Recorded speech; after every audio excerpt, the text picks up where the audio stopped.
Hi. My mother died when she was 79 years old. She had a battle with bone cancer and breast cancer.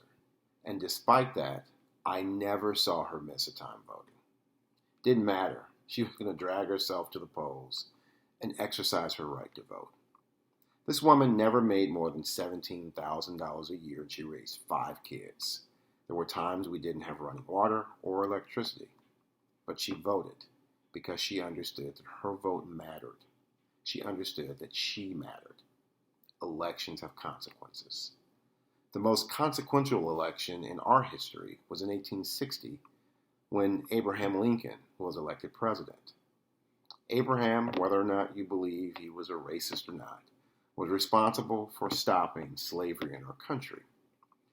Once he stopped slavery, our country entered the Reconstruction era, which was designed to put the pieces back in place for those that had been enslaved. Rutherford B. Hayes won an election some 12 years later, and Rutherford put an end to that, and the Jim Crow era entered America. And if you know anything about the Jim Crow era, it was a series of laws that were passed by Southern Democrats, actually, to undo all of the progress that African Americans had made during the Reconstruction era. Now, those laws were in place until 1965. Think about that, 1965. So something that Rutherford B. Hayes did back in the 1800s to disenfranchise minorities and blacks existed until 1965. Well, Rutherford B. Hayes won his election by one vote.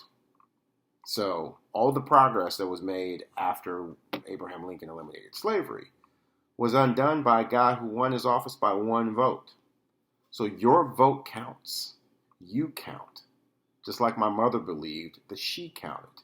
Even though we had no running water or electricity, she knew that she had an obligation to those that came before her and after her to vote.